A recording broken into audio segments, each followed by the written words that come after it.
अल्लाह ने पूछा वमा तिलका बियमीनिक या मूसा, मूसा तुम्हारे दाहिने हाथ में क्या है? कहा ये मेरा डंडा है, मेरा आसा है।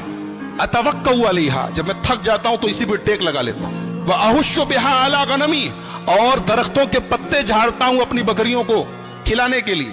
वली फीहा मारिब उखरा, और इस लकड़ी से मुझे बहुत फायदा है, बहुत सारे काम लेता हूं। अच्छा एक बात बताओ, अल्लाह ने पूछा क्या है, मूसा अलैहिस्सलाम सिंपल जवाब दे देते लाठी है। ये मूसा अलैहिस्सलाम इतना डिटेल से क्यों बता रहे हैं कि मेरी लाठी है और मैं इससे ये करता हूं और ये करता हूं और ये करता हूं? क्यों? इसलिए कि बात किससे हो रही है? अल्लाह से बात हो रही है। और जाहिर सी बात है कि अल्लाह से बात करने में मूसा को लुत्फ आ रहा है, मूसा को अच्छा लग रहा है। तो मूसा अलैहिस्सलाम जो बात मुख्तसर भी हो सकती है उसको भी डिटेल से बता रहे हैं। कह रहे मेरी लाठी है, मैं टेक लगाता हूं, मैं दरख्तों के पत्ते झाड़ता हूं, ये करता हूं, वो करता हूं। अल्लाह ताला ने कहा मूसा इस लाठी को जरा जमीन पे डालो, तो जरा जमीन पे डालो अपनी लाठी को। मूसा अलैहिस्सलाम ने पूछा नहीं क्यों डालूं, अल्लाह ने कहा डाल दो, मूसा ने डाल दिया। और जैसे ही जमीन को लाठी को जमीन पे डाला, फैज़ा हिय हय्यतुन तसा, फौरन वो सांप बन गई। मूसा अलैहिस्सलाम डर गए, अरे अभी तो मेरी लाठी थी, सांप किससे बन गई? क़ाल खुज़हा वला तख़फ़, कहा मूसा डरो नहीं, सनुईदुहा सीरतहा लूला, अभी हम तुम्हारी लाठी को फिर से लाठी बना देंगे, डरो नहीं, ये सांप हमने बना दिया है, फिर से लाठी बना। एक बात बताऊं, मूसा अलैहिस्सलाम के वाक़े का सांप से बड़ा गहरा ताल्लुक है, और इसीलिए कुरान की 4 सूरतें ऐसी हैं जो तो से शुरू हैं। अरबी में एक हर्फ होता है तो, स्वाद ज़ात तो जानते ना, तो को अगर आप गौर से देखेंगे तो जो होता है वो सांप की तरह लगता है। जैसे सांप जब कुंडली मार के बैठा हो तो उसकी शक्ल तो की तरह होती है। तो कुरान की 4 सूरतें हैं जो तो से शुरू हैं, सूरह ताहा, सूरह शुअरा, सूरह क़सस, सूरह नमल, 4 सूरतें, और चारों सूरतों में मूसा अलैहिस्सलाम का वाक़या बयान किया गया। तो हजरत मूसा के वाक़े में सांप का बड़ा गहरा ताल्लुक है। उन्होंने लाठी जमीन पे डाली, सांप बन गया, डर गए, कहा डरो नहीं, हम दोबारा लाठी बना देते हैं। उसके बाद का मूसा वज़्मुम यदक इला जनाहिका तख़रुज बैदा मिन गैरि सूइन आयतन उख़रा, का मूसा अपने हाथ को अपनी बगल में डाल के जरा बाहर निकालो, अपने हाथ को अपनी बगल में डाल के जरा बाहर निकालो। मूसा ने बाहर निकाला तो हाथ चमकने लगा, हाथ सफेद हो गया। कहा अरे ये सफेद कैसे हो गया? कहा मूसा ये कोई दाग नहीं है, सफेद दाग नहीं है, कोई बीमारी नहीं है, ये हमारी निशानी है। और ऐ मूसा तुम्हें एक काम करना है, इज़हब इला फिरौन इन्नहु तग़ा, तुम्हें फिरौन के पास जाना है और फिरौन के पास जाके उसको समझाना है। फिरौन इतना बड़ा जालिम है, लेकिन उसके पास जाके तुम्हें प्यार से बात करनी है। फक़ूला लहू क़ौलन लय्यिना, फिरौन से नरमी से बात करना, लअल्लहु यतज़क्करु व यख़शा, शायद के फिरौन को बात समझ में आ जाए। एक नुक्ता मिला, एक बात मिली कि दीन का काम सख्ती से नहीं हो सकता है, दीन का काम नरमी से होगा। एक साहब की तकरीर सुन रहा था, बोले डॉक्टर लोग किसी को दवा देते हैं, किसी को इंजेक्शन लगाते हैं, किसी को ऑपरेशन करते हैं, तो जैसा मरीज हो वैसा इलाज करना चाहिए। मिसाल सुनने में अच्छी लग रही ना, मगर दीन के मामले में ये मिसाल ठीक नहीं है। दीन के मामले में एक दीन का जो डॉक्टर होता है उसको हमेशा ऑपरेशन से बचना चाहिए, वरना अगर ऑपरेशन जरूरी होता तो अल्लाह मूसा से कहता जाओ फिरौन का ऑपरेशन करो। फिरौन से बड़ा खतरनाक किस्म का मुजरिम कौन होगा जो अपने आप को रब कहता था, अपने आप को खुदा कहता था, मगर अल्लाह ने कहा जाओ फिरौन से नरमी से बात करो। पता ये चला कि दीन का काम करने वाले को जहां तक हो सके नरमी से काम करना चाहिए। बहुत ज्यादा सख्ती करना और बहुत ज्यादा फतवे लगाना और सीधे डायरेक्ट कुफ्र के और ईमान के फतवे लगाना, ये दाई की शान। कहा कि जाओ नरमी से बात करो। मूसा अलैहिस्सलाम बचपन में एक मर्तबा उन्होंने अंगारा मुंह में डाल लिया था, तो उनकी जुबान में लुकनत आ गई थी। जब बोलते थे तो आवाज साफ नहीं निकलती थी, जुबान साफ नहीं निकलती। तो मूसा अलैहिस्सलाम ने अल्लाह से दुआ की, रब्बि इश्रह ली सदरी वयस्सिर ली अमरी वहलुल उक़दतम मिन लिसानी यफ़क़हू क़ौली। ऐ अल्लाह मेरे सीने को खोल दे, ऐ अल्लाह मेरे काम को आसान कर दे और मेरी जुबान की लुकनत को दूर कर दे, ताकि लोगों को मेरी बात समझ में आए। और ऐ अल्लाह मैं अकेले इतना बड़ा काम नहीं कर पाऊंगा।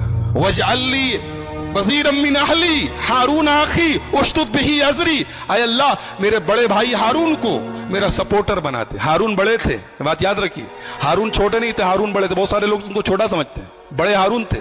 कहा कि मेरे बड़े भैया हारून को मेरा सपोर्टर बना दे ताकि हम दोनों मिल के काम करें, मिल के तेरी तस्बीह करें। अल्लाह ने कहा ठीक है मूसा, हम तुम्हारी दुआ कबूल करते हैं। चुनांचे अल्लाह ताला ने हजरत हारून को भी अपना नबी बनाया और उनको मूसा अलैहिस्सलाम का सपोर्टर बनाया। अब हजरत मूसा और हजरत हारून दोनों पहुंचे फिरौन के दरबार में और फिरौन से कहा, हजरत मूसा अलैहिस्सलाम ने کہ میں اللہ کا رسول ہوں اور میں اس لیے آیا ہوں کہ بنی اسرائیل کو یہاں سے میں لے کر جاؤں اور فلسطین لے کے جاؤں جو ان کے باپ دادا کی سرزمین ہے. تو فرعون نے کہا اچھا تم رسول ہو, کس کے رسول ہو؟ کہا کہ اللہ رب العالمین کے. کہا اچھا اللہ کے رسول ہو, کوئی نشانی ہے تمہارے پاس؟ موسیٰ علیہ السلام نے اپنی لاٹھی کو زمین پہ ڈالا, لاٹھی سانپ بن گئی. پھر اپنا ہاتھ نکالا, ہاتھ سفید ہو گیا. کہا اچھا تو جادوگر ہو, ٹھیک ہے تم اگر جادوگر ہو تو ہمارے پاس تم سے بڑے بڑے جادوگر ہیں. کہا کہ ٹھیک ہے ہم دن طے کر لیتے ہیں, دن فکس کر لیتے ہیں اور تمام بڑے بڑے جادوگروں سے تمہارا مقابلہ کرواتے ہیں, اگر تم جیت گئے تو ہم مان لیں گے تم. چنانچہ دن طے ہو گیا اور پورے مصر سے بڑے بڑے جادوگروں کو بلایا گیا. جادوگر آئے موسیٰ کے دربار میں, معاف کیجئے فرعون کے دربار میں, اور فرعون سے کہا کہ ہمارا مقابلہ ہونے جا رہا, اتنا بڑا مقابلہ ساری عوام دیکھے گی, اگر ہم جیت گئے تو ملے گا کیا؟ پہلے اس پر نظر ہے, ملے گا کیا, انعام کیا ملے گا؟ فرعون نے کہا ارے تم انعام کی بات کرتے ہو, ہم تمہیں انعام تو دیں گے ہی, اپنا مقرب بنا لیں گے, اپنے خاص لوگوں میں شامل, اس سے بڑا انعام کیا چاہیے؟ تم بادشاہ سلامت کے خاص لوگوں میں بن جاؤ گے, اس سے بڑا انعام کیا چاہیے؟ چنانچہ ٹائم فکس ہو گیا, موسیٰ علیہ السلام بھی آ گئے, جادوگر بھی آ گئے.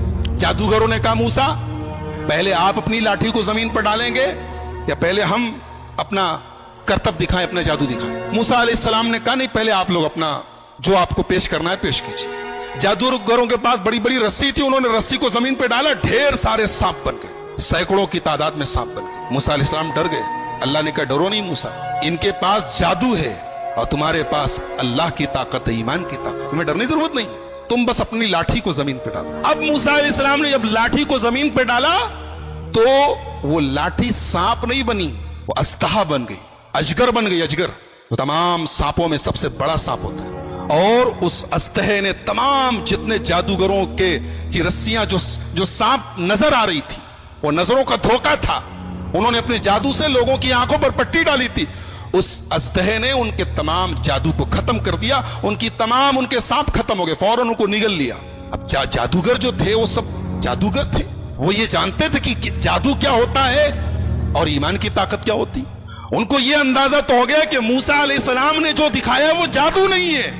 فَأُلْقِيَ السَّحَرَةُ سَاجِدِينَ, تمام کے تمام جادوگر سجدے میں گر گئے. قَالُوا آمَنَّا بِرَبِّ الْعَالَمِينَ رب موسیٰ و ہارون, کہا کہ ہم ایمان لاتے ہیں رب العالمین کے اوپر, ہم ایمان لاتے ہیں موسیٰ کے رب کے اوپر, ہم ایمان لاتے ہیں ہارون کے رب کے اوپر.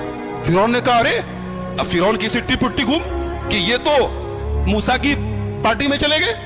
کہا کہ تم لوگ ایمان لے آئے مجھ سے پوچھے بغیر, مجھ سے اجازت لیے بغیر, اس کا مطلب کہ پہلے سے پری پلانڈ پلان تھا, تم لوگوں کا پلاننگ کر کے آئے تھے, پہلے سے سنگا منگا تھی, سانٹ گاٹ تھی, اور آ کے یہاں بن رہے ہو. تو کہا کہ جادوگرو تمہیں پتا نہیں ہے, میں نے انعام دینے کی بات کہی تھی نا, میں سزا بھی بہت خطرناک دیتا ہوں. لَأُقَطِّعَنَّ أَيْدِيَكُمْ وَأَرْجُلَكُمْ مِنْ خِلَافٍ, تمہارا داہنا ہاتھ کٹواؤں گا اور بایاں پیر کٹواؤں گا, بایاں ہاتھ کٹواؤں گا تو داہنا پیر کٹواؤں گا. وَلَأُصَلِّبَنَّكُمْ أَجْمَعِينَ, اور سولی پر چڑھا دوں گا. جادوگروں نے کہا لا ضیر انا الی ربنا منقلب, کوئی حرج نہیں, جانا تو اپنے ربی کے پاس ہے. اللہ اکبر. ابھی چند منٹ پہلے یہ جادوگر انعام کی لالچ میں فرعون سے کہہ رہے تھے کیا ملے گا, اور اب فرعون دھمکی دے رہا ہے کہ ختم کر دوں گا, سولی چڑھا دوں گا, ہاتھ توڑ دوں گا, پیر توڑ دوں گا. کہتے کوئی غم نہیں, انا الی ربنا منقلب, جانا تو اپنے رب کے پاس, ایمان کی طاقت. اللہ اکبر. ایمان جب دل میں آ جائے میرے بھائیوں, دنیا کی ہر تکلیف آسان ہو جائے. جادوگروں نے بتا دیا کہ ایمان سے بڑی دنیا کی کوئی طاقت نہیں. کہا فرعون